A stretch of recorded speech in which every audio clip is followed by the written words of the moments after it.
يمكن القول إن من طاق لذة الأكل والتسبيح في شهر شعبان يسهل عليه الصيام والقيام في شهر رمضان المبارك. أكيد أكيد، مسألة مسلمة.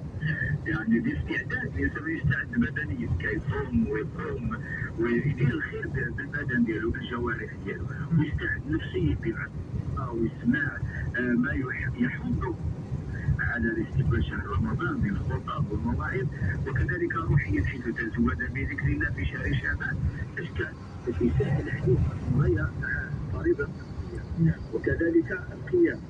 وفي رمضان شوف كاين هناك فرق كبير بين واحد الشخص كان في غفلة سابرا في غفلة من غمس الغفلة ديالو، وبين شخص اغتنم شهر رمضان في الصيام والقيام على الاقل وانواع الذكر والبذل والعطاء الى غير ذلك. غادي يكون فرق كبير ما بين هذا وهذا في بدايه شهر رمضان. احنا كثير ما كائمه وخطابا ويعني هذا المجال الديني كنستقبلوا بعض الاسئله في بدايه رمضان كنت راني نسيت ودرت شي حاجه من فليته وصلت. علاش؟ لماذا؟ لانه كان في غفله في شهر رمضان، غفله ليس من خلال هذه الرمضان كان غاب. لو انه اخذ من الصيام ولو غير ايام ولا 4 ايام ولا المهم ليس الرمضان غادي يكون تعود، لكن هو عام كامل مع ناطق ليس غادي نعيبوا عليه، ولكن راه غادي في بدايه رمضان غادي يحسوا شي حوايج، منها انه يسوي ياكل خصوصا، منها يشعر بالتعب بالعطش بالجوع بالصداع الى غير ذلك.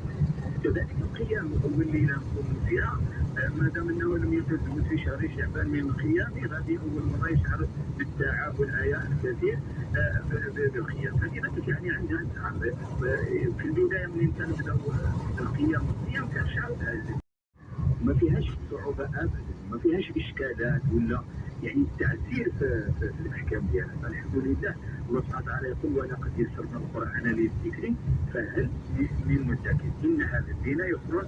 المهم النصوص كثيره في هذا المجال كما نعلم جميعا. غير انا نعطي واحد ماشي نصائح وتوجيهات ولكن يحتاج انا لهذا، غير ننصح نفسي واخواني ان اول شي حاجه نبداوها في شهر شعبان. احنا الان رانا في الوسط ديالو وهذا الخير مازال باقي. اولا كما قلت لابد من اليقظه، لابد من ان نتحول من سكراتنا وعقبات الغفله التي يتوغل فيها كثير من الناس. المهم ما يكونش غفل. اولا يعرف راسه بانه راه موجود، راه يرتب، راه حاضر كما سبق لي الحديث. ذلك شهر يغفل عنه كثير من الناس، انا ما نكونش من الغافلين. هذا اولا يكون يقظ، يكون عندي هذه اليقظه بان هذا الشهر له فضل كبير وما